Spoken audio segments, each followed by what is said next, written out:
Hello, everybody. Welcome to AP US History. This is Unit 1, Chapter 1. Now, as this is the first video, it is an interesting opportunity to explain how exactly these videos are going to look in APUSH. If you are fans or are regular watchers of the content that we've had in AP World, well, this is going to be a little bit similar. However, kind of the big distinction is we are not going to go into as much detail as those lecture videos. Those lecture videos were oftentimes 45 to 50 minutes long. What we're going to do with these videos is that we are going to put a rather strict time limit on them. These videos do correspond with the chapters that we talk about in class and are still a good, helpful way to review. They're still a good, helpful way to catch up on notes. However, that being said, we are not going to go into as much detail as, say, the class itself. Now, to ensure that I'm not talking at you for 30 to 45 minutes, maybe even 50 minutes, I'm going to put myself on a pretty strict limit of time. I'm actually going to set a timer on my phone. I don't know how to put it on the screen because I'm technologically inept. However, that being said, I am going to try to stick to this 20-minute mark right here.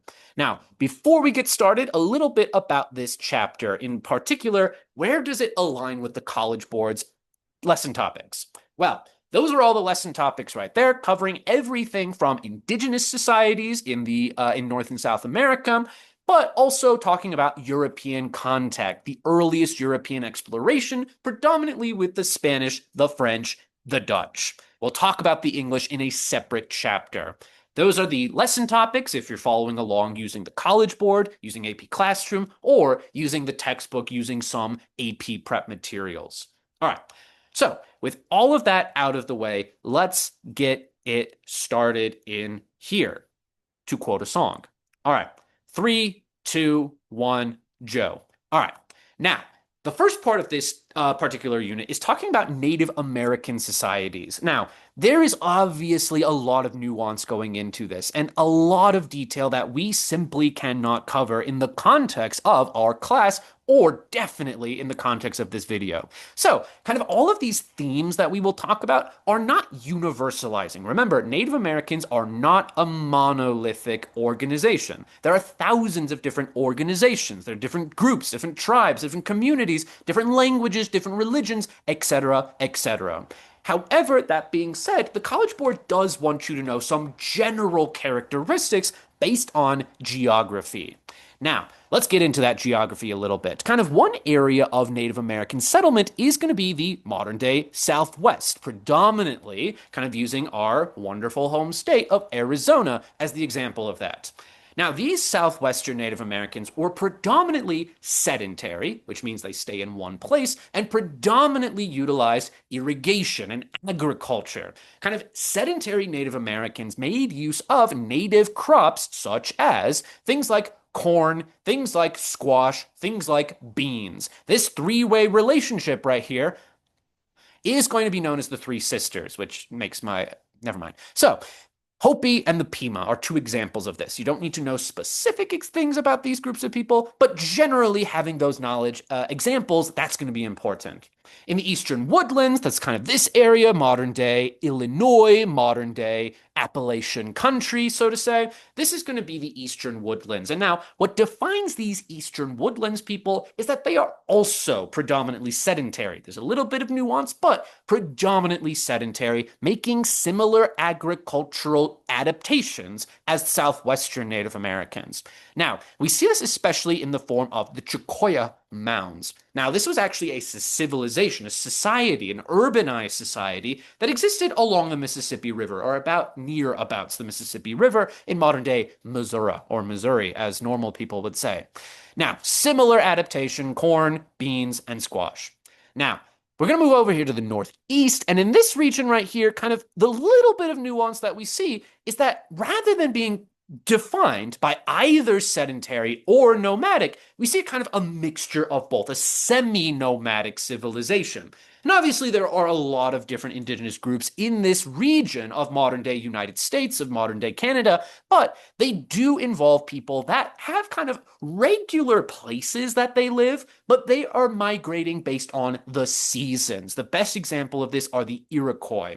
The Iroquois create a sort of confederacy of different tribes. They have a sort of constitution, kind of that's a little bit related to future developments we'll talk about in this class, but the predominantly are going to be semi-nomadic. So they exist in longhouses, but where those longhouses are might vary, and where the Native Americans are, that might vary based on the seasons, based on hunting of certain animals.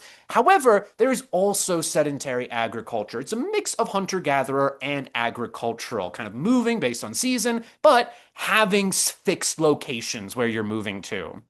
Now, we move over here to the Great Plains slash the prairie region of modern day America, modern day Canada, and there are, again, various indigenous groups of people. However, probably the most famous, and certainly the one that we will talk about the most in this class, are the Lakota Sioux. Now, the Lakota Sioux and other indigenous groups in this region, predominantly nomadic, predominantly hunting migratory animals such as the buffalo. We move over here to the Pacific Northwest, and these groups of people tend to be nomadic. They tend to base really their existence on the hunting of fish, aka fishing, the hunting of walruses, the hunting of seals, etc. So, making use of the local timber to make canoes, making use of these things for that way of getting food, including the Chinook, for example. Now, there are obviously a lot of different Native Americans, and to define every single one of these groups is impossible in the scope of this video. However, there are some general characteristics between Native Americans and their European counterparts, as we will see later. For one thing, a little bit about hierarchies. Native American societies, I won't say that they were without classes. They weren't without hierarchy. Certainly there was religious leaders, certainly there were military leaders. However, that being said, their kind of systems of hierarchy were not really based on the same systems we saw in Europe, for example. In Europe, property ownership tends to be a marker of hierarchy.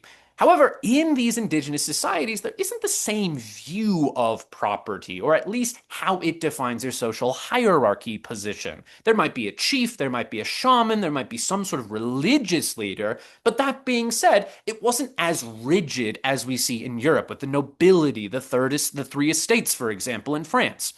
Now, in terms of gender, there's also not really a rigid hierarchy. Some Native American groups kind of don't use the binary gender relationship. We do see that there is some degree of egalitarianism among men and women. Men and women did have different jobs, but kind of there isn't, again, a set hierarchy like we see in Europe, for example.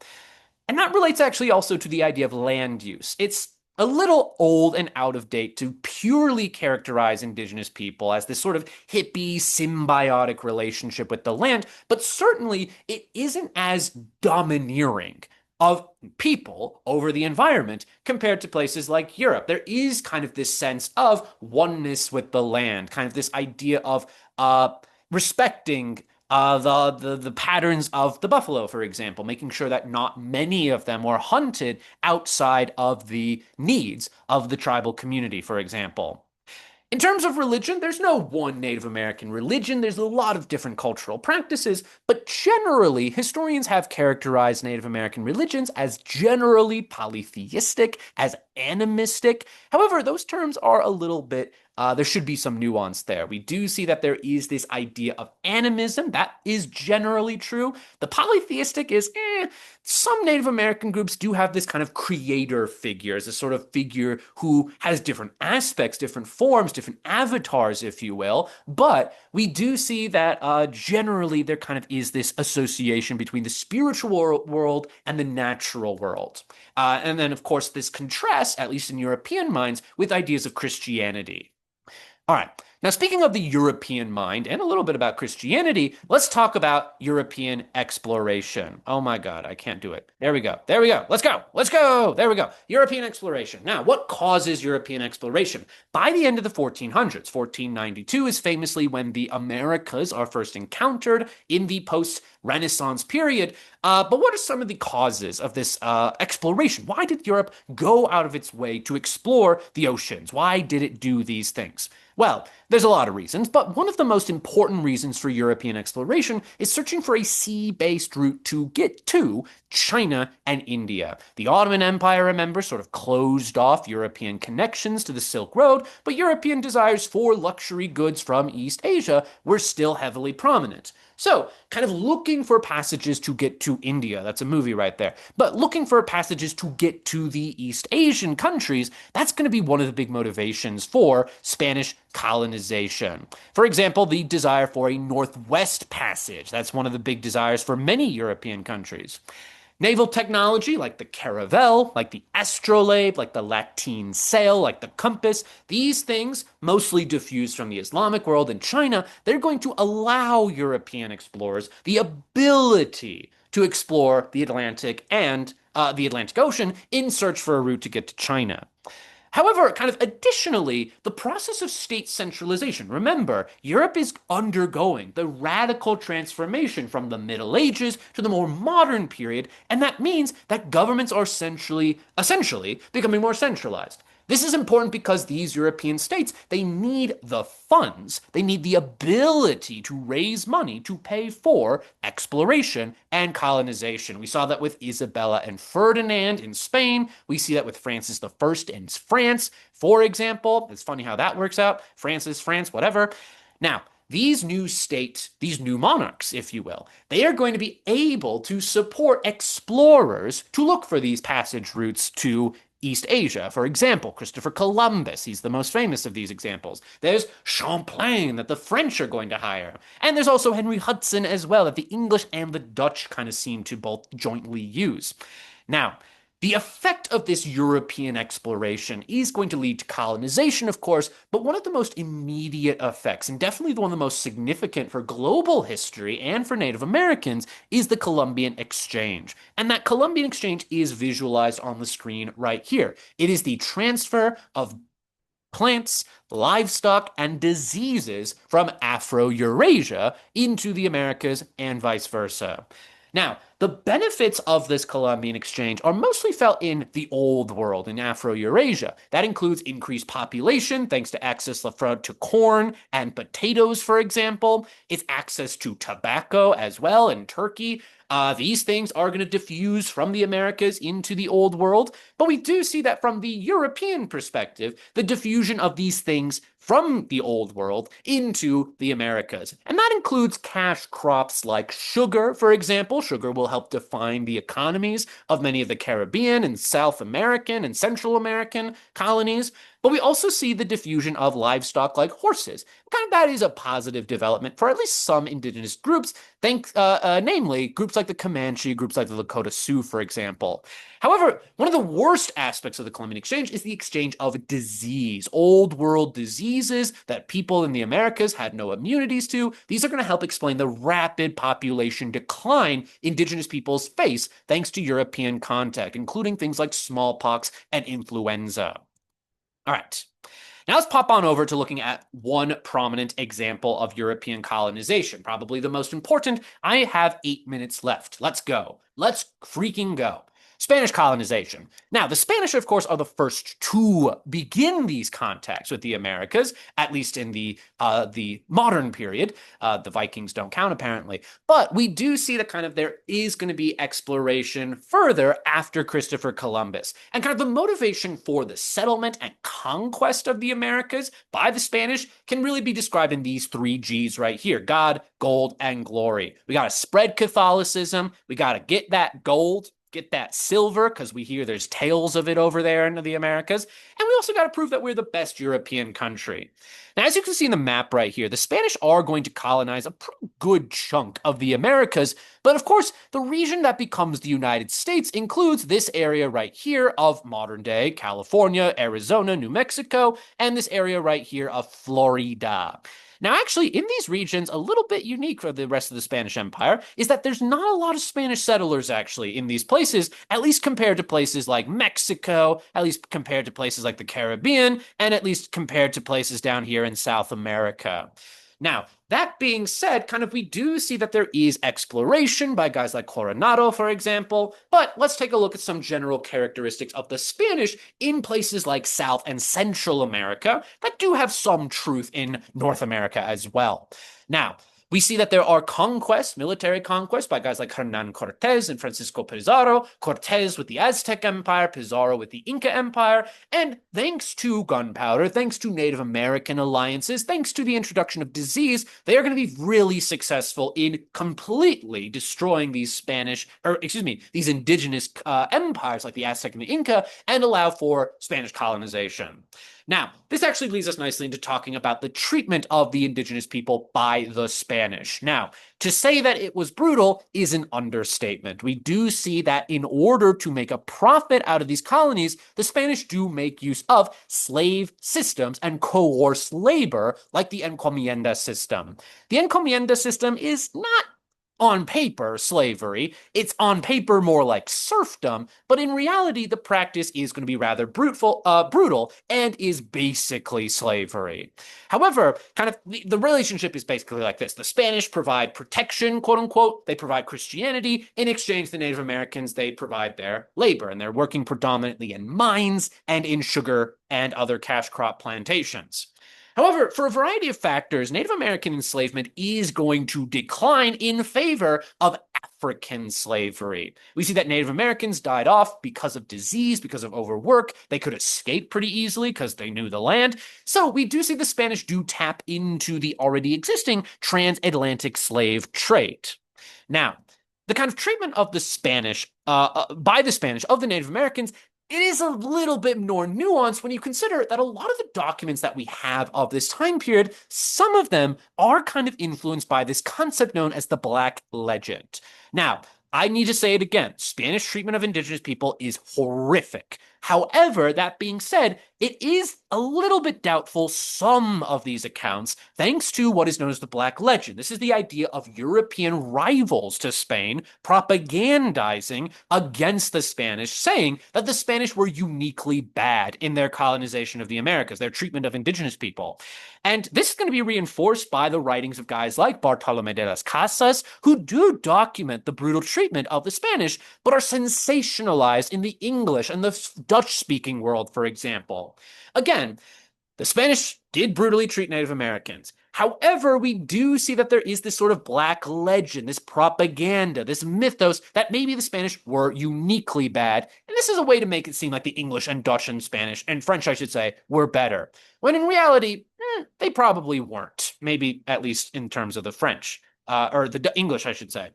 Bartolomé de las Casas is also a good explanation for why we see this decline in the use of slaves from the Native Americans in favor of slaves from West Africa. Now, related to this talk of slavery and Spanish, etc., is going to be the casta system. The casta system, as you might recall, is this system of racial hierarchy between the Spanish indigenous people and slaves from Africa. But it's a little bit more nuanced there because we do see a lot of mixed race people. The mestizos is an old name for white Native American mixed race children. And that produces kind of something unique in terms of European colonization, is new racial hierarchies. Now, in addition, we also see the influence of missionaries. The Spanish were Catholic and they wanted to spread their religion. They were pretty fervent in that belief that they needed to spread Christianity, Catholicism specifically. And that is actually going to lead to a lot of examples of religious syncretism in the Spanish colonies. But we also see that not just among Native Americans, with examples like the Lady of Guadalupe, but we also see examples of that with the slaves themselves. Voodoo, or Voodoo, is kind of the most prominent example of that cultural syncretism. But in terms of Native American response to Spanish colonization, well, we have the prime example of the Pueblo Revolt. The Pueblo Revolt is kind of an indigenous response to Spanish colonization in form of Native Americans in the Southwest resisting encomienda, resisting forced conversion, and actually it is fairly successful for a couple of years. The Spanish do reassert their control and dominance, but that being said, Native Americans do get some concessions out of it. There is going to be less forced conversions, more encouragement of syncretism, decline of encomienda as well. All right, let's move on over to the French. Now, the French, honestly, there's not a lot to talk about with them because not a lot of French settlers actually come over to the New World. The French, at least at first, were looking for a northwest passage in this St. Lawrence River area right here. But what they do find is fur, is beavers and otters that they kill and shoot to make dope little hats, basically. Now, in terms of where the French settle in the New World, they're predominantly along the Mississippi River. They're predominantly in modern-day Quebec, for example. And kind of in these areas of colonization, it was mostly young men, fur trappers, coming over to the New World, and not a lot of families, actually. This also produces a lot of mixed-race families. This is going to be something that's different from what we see with the English in our next chapter, for example. And because there isn't a lot of French colonization in terms of actual settlement, this produces kind of a unique relationship with the local Native Americans and the French settlers. The French settlers and the Native Americans generally had a positive relationship, a more cooperative economic relationship in the form of the fur trade.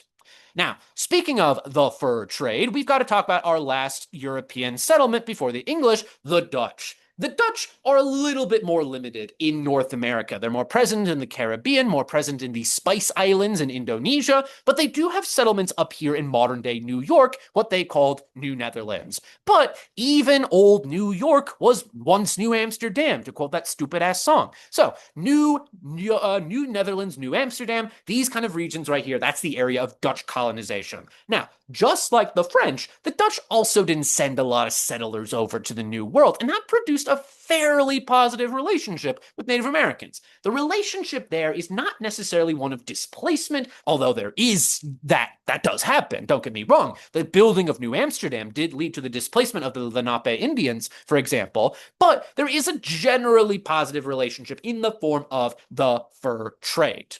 Now, with all of these things kind of said, an important skill to take away from this chapter is, again, those ideas of the characteristics of these various European groups colonizing the Americas. You should understand kind of their goals in the New World, you should understand their economies a little bit, and you should understand their treatment and relationship with indigenous people. Now, that actually brings me to the last couple of seconds in my timer right here. So we've got 11 seconds to wrap this up. And actually, I think I've done a pretty good job. That was 20 minutes of AP US history content, kind of some of the big general themes of chapter 1. All right. With that out of the way, thank you so much. Again, if you have any questions, please let me know. Please let your APUSH teaching team know. Put it in the comment. Write an email. Live, laugh, love. I love America. God bless the great country we live in. All right.